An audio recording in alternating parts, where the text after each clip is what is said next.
अस्सलामुअलैकुम friends, welcome to education complex.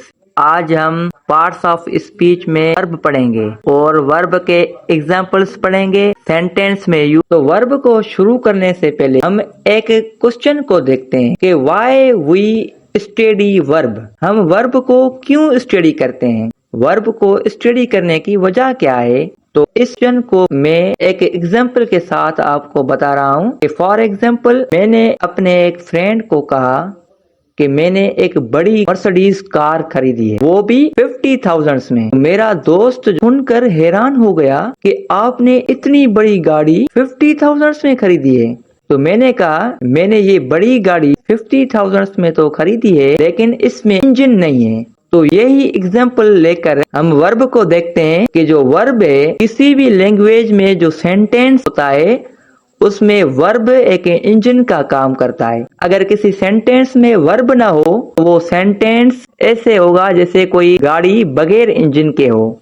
अब हम देखते हैं कि वर्ब क्या होता है। जो वर्ब होता है इट शोज एक्शन, ऑक्यूरेंस और स्टेट ऑफ बीइंग। जो वर्ब होता है वो एक्शन को शो करता है, यानी किसी काम को शो करता है, जैसे खेलना, भागना। और ऑक्यूरेंस, ऑक्यूरेंस मीन के किसी इवेंट का होना, किसी चीज का होना या कुछ बन जाना, जैसे डॉक्टर बन जाना वगैरह। और स्टेट ऑफ बीइंग का मतलब है कि कोई हालत, यानी किसी हालत में हो, खुशी में हो, गुस्से में हो, etc। अब हम थोड़ा सा इनको डिटेल में देखते हैं। तो एक्शन को हम देखते हैं। एक्शन की मीनिंग है डूइंग समथिंग एक्टिविटी, मतलब कि कुछ काम करना, डूइंग समथिंग या एक्टिविटी। कोई एक्टिविटी हो या हम कोई काम कर रहे हो उसको एक्शन बोला जाता है। और दूसरा है ऑक्यूरेंस। ऑक्यूरेंस है ए हैपनिंग इवेंट, कोई जो इवेंट हो रहा, something happening. State of being की मीनिंग है एग्जिस्टेंस, यानी कि कुछ होना। अब हम इसके एग्जांपल्स को देखने से पहले कि दो इम्पोर्टेंट यूजेस पढ़ते हैं। क्या यूजेज है, it plays important role in constructing sentence. जो ये वर्ब है ये सेंटेंस को कंस्ट्रक्ट करने के लिए एक इम्पोर्टेंट रोल प्ले करता है। वो रोल कौन सा है इसको हम एक एग्जांपल से देखते हैं। For example he A game. अब इससे कोई मीनिंग ही नहीं निकली, इससे सेंटेंस इनकम्प्लीट लग रहा है। अब हम इसमें एक वर्ब पुट करते हैं प्ले, तो ये बन जाएगा ही प्लेज अ गेम, ये एक गेम खेलता है। इससे एक अच्छा सा क्लियर सेंटेंस बन गया जिसकी मीनिंग हमारे माइंड में क्लियर हो सकती है। दूसरा यूजेज है वर्ब का, वो है it plays important role in conveying meaning. जो वर्ब है वो मीनिंग को कन्वे करने के लिए एक इम्पोर्टेंट रोल प्ले करता है। मतलब कि मैं जो बोल रहा हूँ वो समझने के लिए मेरे हर सेंटेंस में वर्ब का होना लाजमी है।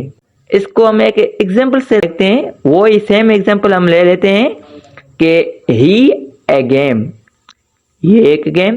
अब इससे कोई मीनिंग नहीं निकलती, पता नहीं क्या ये एक गेम है।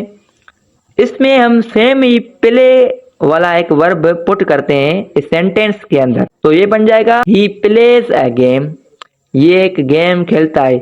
इससे एक क्लियर मीनिंग हो गई, हमें ये क्लियर अंडरस्टैंडिंग हो गई कि कहने वाला क्या कहना चाहता है। और ये बात याद रख लें कि दुनिया में जो भी लैंग्वेज है उसमें हर सेंटेंस में वर्ब का होना लाजमी है। जिस सेंटेंस में वर्ब नहीं होगा वो सेंटेंस मीनिंग कन्वे ही नहीं कर सकेगा। मैं ये जो बोल रहा हूँ मेरे हर सेंटेंस के अंदर वर्ब है, मौजूद है। हम अब वर्ब के एग्जांपल्स देख लेते हैं। तो पहले एग्जांपल से शुरू करते हैं। रन, रन मतलब भागना। क्राई मतलब रोना। मेक मतलब बनाना। गिव मतलब देना। फॉरगिव मतलब माफ कर देना। टीच मतलब पढ़ाना। फॉल मतलब गिरना। क्लाइंब यानी ऊपर चढ़ना। तो ये वर्ब के एग्जांपल्स थे। अब हम वर्ब के सेंटेंसेस में एग्जांपल देखते हैं। पहला सेंटेंस है the cow Yeats a lot of grass. जो काउ है वो बहुत सारा ग्रास खाती है। तो इस सेंटेंस के अंदर जो काऊ है वो एक एक्शन परफॉर्म कर रही है कि वो ग्रास को खा रही है, तो ये एक एक्शन है। दूसरा एग्जाम्पल है she is a good student, वो एक अच्छी स्टूडेंट है। ये स्टेट ऑफ बीइंग को शो कर रहा है कि किसी चीज का होना, मतलब कि वो एक अच्छी स्टूडेंट है, उसमें एक अच्छाई है। तीसरा एग्जाम्पल है he has become a doctor, वो एक डॉक्टर बन चुका है। इसमें ऑक्यूरेंस हुई है, किसी चीज की हैपनिंग हुई है, कोई चीज बनी है कि वो एक डॉक्टर बन चुका है। डॉक्टर बनना एक ऑक्यूरेंस हुई है। और दूसरे एग्जांपल्स हैं दे वॉन द मैच, वो मैच जीत चुके हैं। आई एम टीचिंग, मैं पढ़ा रहा हूँ, मैं आपको वर्ब पढ़ा रहा हूँ। तो ये था पूरा वर्ब।